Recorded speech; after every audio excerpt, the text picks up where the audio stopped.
Sir. Thank you. Your Excellency, President Vladimir Putin, Highnesses, Excellencies, friends. It is my honor to represent Prime Minister Narendra Modi at the BRICS Outreach segment. I convey his greetings to all of you. Let me join colleagues in thanking President Vladimir Putin for the excellent arrangements and the warm hospitality.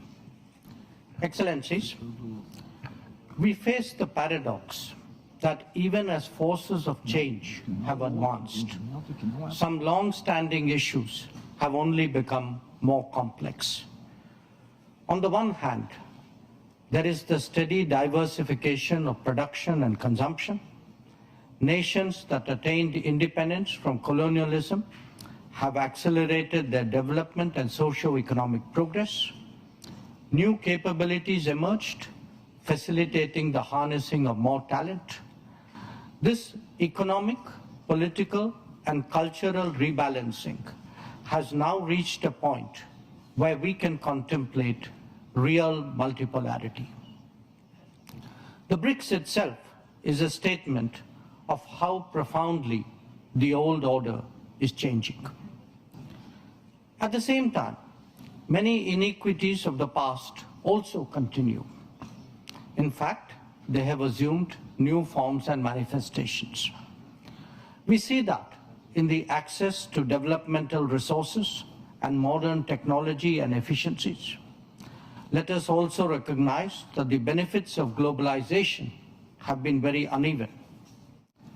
Adding to all that, the COVID pandemic and multiple conflicts have aggravated the burdens borne by the global South. Concerns of health, food, and fuel security are particularly acute. The Summit of the Future underlined that the world is in real danger of falling significantly behind in realizing SDG targets. How do we reconcile this contradiction and ensure that the benefits of change reach those who are currently left behind? How do we create a more equitable global order?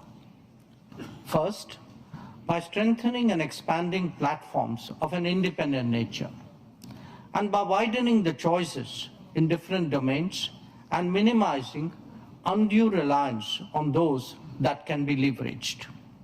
This is really where BRICS can make a difference for the global South. Second, by reforming established institutions and mechanisms, especially the UN Security Council in the permanent and the non-permanent categories. So too, the multilateral development banks, whose working procedures are just as outdated as that of the UN. India initiated an effort during its G20 presidency, and we are glad to see that Brazil is taking it forward.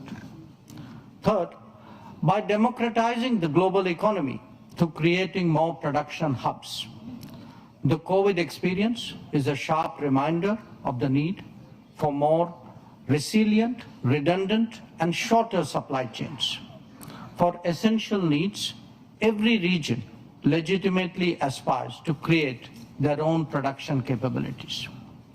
Fourth, by correcting distortions in global infrastructure that are a legacy from the colonial era. The world urgently needs more connectivity options that enhance logistics and mitigate risks. This must be a collective endeavor for common good with utmost respect for territorial integrity and sovereignty. And fifth, by sharing experiences and new initiatives. India's digital public infrastructure, its unified payment interface, the Gati Shakti infrastructure all hold a larger relevance. The International Solar Alliance, the Coalition for Disaster Resilient Infrastructure, the Global Biofuel Alliance, Mission Life, and the International Big Cat Alliance are similarly initiatives of common interest. As a first responder, be it for natural calamities, health emergencies, or economic crisis, we seek to do our fair share. Excellencies, Addressing conflicts and tensions effectively is a particular need of the day. Prime Minister Modi has emphasized that this is not an era of war. Disputes and differences must be settled by dialogue and diplomacy. Agreements, once reached, must be scrupulously respected. International law should be adhered to without exception, and there should be zero tolerance for terrorism. Excellencies, the situation in the Middle East, West Asia for us, is an understandable concern. There is a widespread anxiety that the conflict would spread further in the region. Maritime trade has also been deeply affected.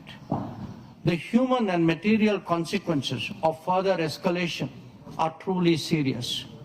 Any approach has to be fair and durable, leading to a two-state solution. Excellencies, we meet in difficult circumstances. The world must be prepared to think afresh on long-standing challenges. Our gathering is a message that we are indeed prepared to do so. I thank you for your attention. Большое спасибо. Индия демонстрирует